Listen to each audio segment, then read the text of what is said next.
राधे राधे जी। भक्ति for all channel में शशि शर्मा आप सभी का हार्दिक स्वागत करती है।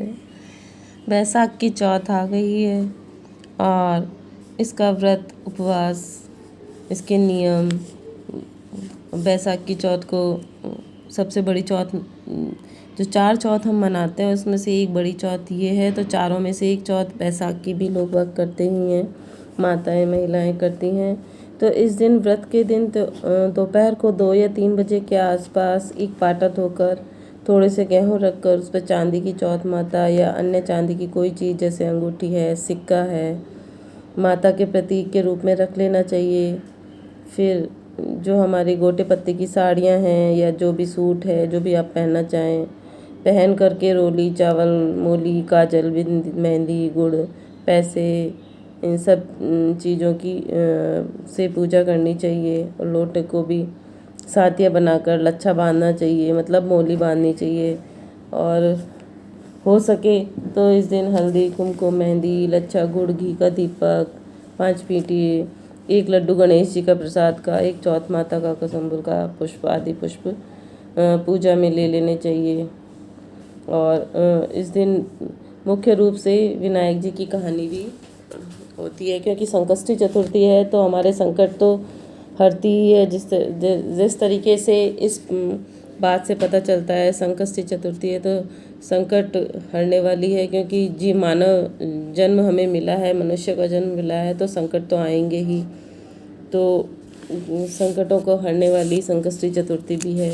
चारों चौथों में से एक बड़ी चौथ है, तो बैसाख की चौथ हमें करनी ही चाहिए। तो आइए इसकी कथा सुनते हैं कि एक बुढ़िया माई थी। उस माई के एक ही बेटा था।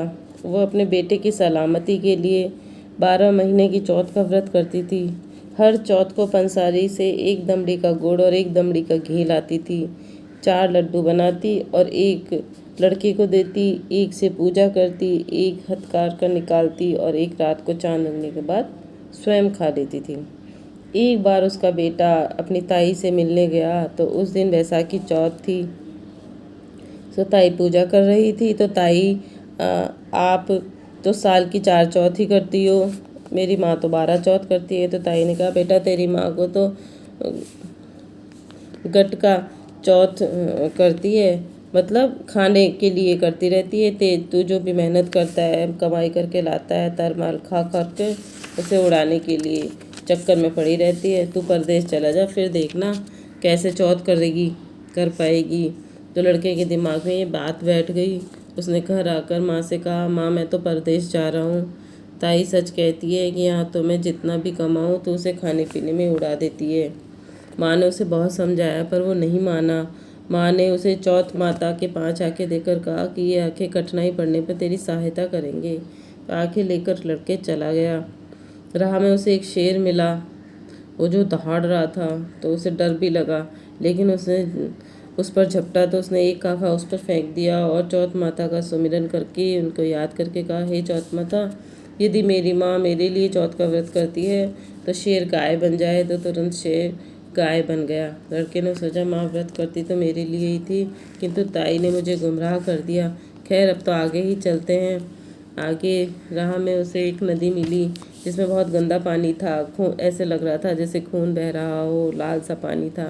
तो उसने चौथ माता को याद किया, उनको सुमिरन किया और एक आँखा नदी में डाल दिया और कह दिया, हे चौथ माता, यदि माँ मेरे लिए ही चौथ का व्रत करती है तो दूध दही की नदी बन जाए। तुरंत दूध दही की नदी बहने लगी। उसने सोचा, देखो मेरी माँ मेरे लिए ही चौथ का व्रत करती थी, किंतु ताई ने मुझे झूठ ही बहका दिया।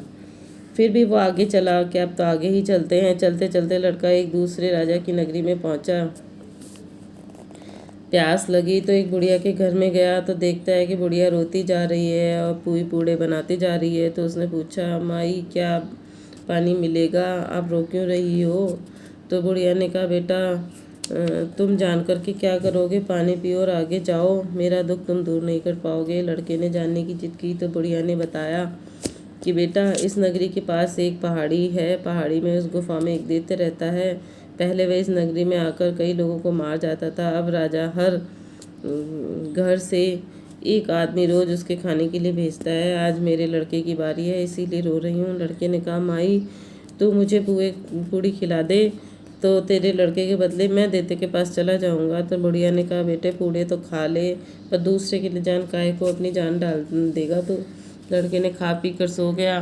तो रात को राजा के सिपाही बुलाने आए तो बुढ़िया माई धीरे से बोली, ओरे बीर बटाऊ, ओरे बीर बटाऊ। राजा के सिपाही आए। लड़का झट उठ बैठा और, अच्छा माई मैं जा रहा हूँ, तो मेरी लकड़ी और लोटा डोर इसका ध्यान रखना, मैं वापस आकर ले लूँगा। माई ने कहा, बेटा तू ऐसे घर से जाएगा तो वापस कैसे आएगा। लड़के ने दैत्य के सामने पहुंचते ही एक चौथ का आखा निकाल कर फेंका और कहा, हे चौथ माता, यदि माँ ने मेरे लिए ही जो चौथ के व्रत करती थी तो दैत्य का सिर कटकर गिर जाए। तुरंत दैत्य का सिर कट गया। लड़का खुशी खुशी बुढ़िया की माई के पास आया और अपना लोटा डोर लेकर के आगे चला गया। चलते चलते लड़का एक दूसरे राजा की नगरी में पहुंचा। इस राज्य में आवा तब पकता था जब एक मनुष्य की बलि दी जाती थी। सिपाहियों ने इस लड़के को पकड़ कर के आवे के लिए चुन लिया। लड़के ने आखा आवे में डाल दिया और कहा, हे चौथ माता, यदि मेरी माँ मेरे लिए ही चौथ करती थी तो आवा मेरी बलि लिए बिना ही झट पक जाए। तो दूसरे दिन भंगी झाड़ू निकालने आई तो एक कंकर उछलकर आवे पर जाकर लगा तो टन की आवाज़ आई। रानी ने देखा तो जाकर राजा से कहा, राजा जी आवा तो पक गया। राजा ने कहा, रानी यदि तू झूठ बोल निकली तो तेरी जीभ कटवा लूँगा। तो जाकर देखा तो सचमुच आवा पक गया था। बर्तन उतारने शुरू हुए तो सोने चांदी के बर्तन निकले। राजा ने कहा, यह कैसा आश्चर्य है, मिट्टी के बर्तन की जगह ये बर्तन कहाँ से आ गए। तभी लड़का अंदर से बोला कि भाई धीरे धीरे उतारना, मेरे कहीं लग न जाए। सब डर गए, कहने लगे, तुम कौन हो, भूत प्रेत या जिन हो। लड़के ने कहा, न मैं भूत हूँ, न प्रेत हूँ, न जिन हूँ, मैं तो तुमने जिसे आवे के लिए चुना था मैं वही लड़का हूँ। राजा ने उसे बाहर निकलवाया और कहा, इस आवे से आज तक कोई जीवित नहीं निकला, तुम कैसे बच गए। तो लड़के ने बताया कि उसकी माँ उसके लिए चौथ का व्रत करती है, उसी चौथ माता ने रक्षा की है। राजा ने कहा, मुझे तो विश्वास नहीं हो रहा। राजा ने परीक्षा लेनी चाहिए। पानी पिलाने वाली चांदी की सुराही मंगाई और लड़के से कहा, इसकी नलकी निकाल कर और इसकी नलकी में से निकल कर बताओ, मतलब जो सुराही में से एक नलकी होती है तो कि तभी तो तुम्हें जाने दूंगा, नहीं तो तुम्हें जिंदा जलवा दूंगा। लड़के ने सुराही में आखिरी दाना बचा था आखे का तो वो डाल दिया और चौथ माता को याद किया और माता से कहा कि माता भूमू भंवरा हो, चांदी की नलकी में से निकलूं। तो तुरंत लड़का भंवरा बनकर के चांदी की नलकी में से निकल गया। राजा ने लड़के से बहुत प्रसन्न हुआ और अपनी लड़की की शादी उससे कर दी और संपूर्ण नगर में ढिंढोरा पिटवा दिया कि सभी लोग चौथ माता का व्रत किया करें। बहुत दिनों बाद लड़का बोला, राजा जी मैं अपने देश जाऊंगा। तो राजा ने बहुत धन दौलत दे करके अपनी बेटी के साथ उसको विदा कर दिया। अपने देश पहुंचा। वहां पहुंचकर लड़का नगर के बाहर विश्राम करने लगा। फिर अकेला उसी पंसारी की दुकान पर पहुंचा जहां उसकी माँ दमड़ी का गुड़ और दमड़ी का घी लेती थी। उस दिन चौथ थी तो उसने सोचा, माँ आप भी व्रत करती होगी तो यहाँ अवश्य आएगी। उसने अपनी माँ की आंखों में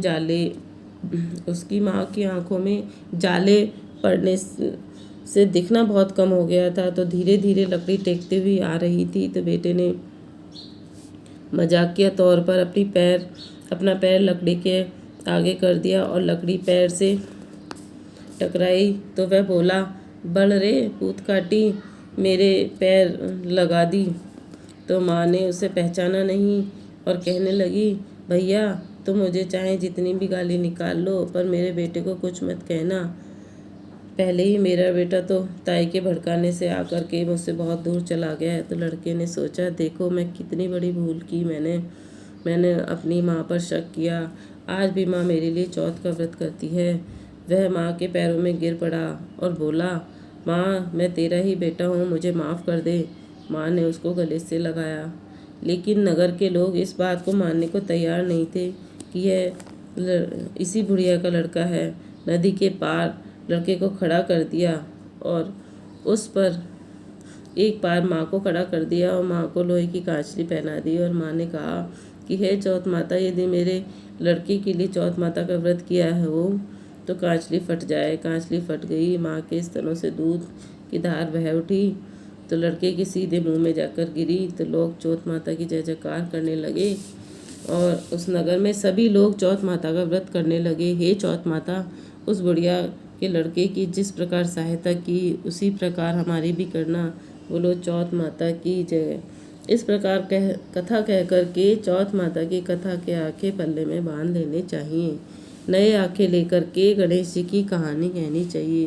गणेश जी की कथा सुने हुए आँखों से सूरज जी की रोली चावल और गुड़ से पूजा करके अर्घ देना चाहिए। अर्घ देते समय चौथ माता और आंखें हाथ में लेकर पूजा करते हुए जल से लोटे से जल चढ़ाना चाहिए और कहना चाहिए, सोना की सी सांकली, मोतिया को सोहार, चौबाती को दीवलो, चार पहर की रात, आम तले मारो सासरो, नीम तले मारो पीर, चारों गेला बेवे कीड़ी की सी नाल। बैसाखी चौथ का सूरज को अर्घ देते जाओ, जियो पूत वीर और भरतार, मैं सपूती जाऊं बैसाखी चौथ की रात। मैं सवामण जोइयो बैसाखी चौथ की रात।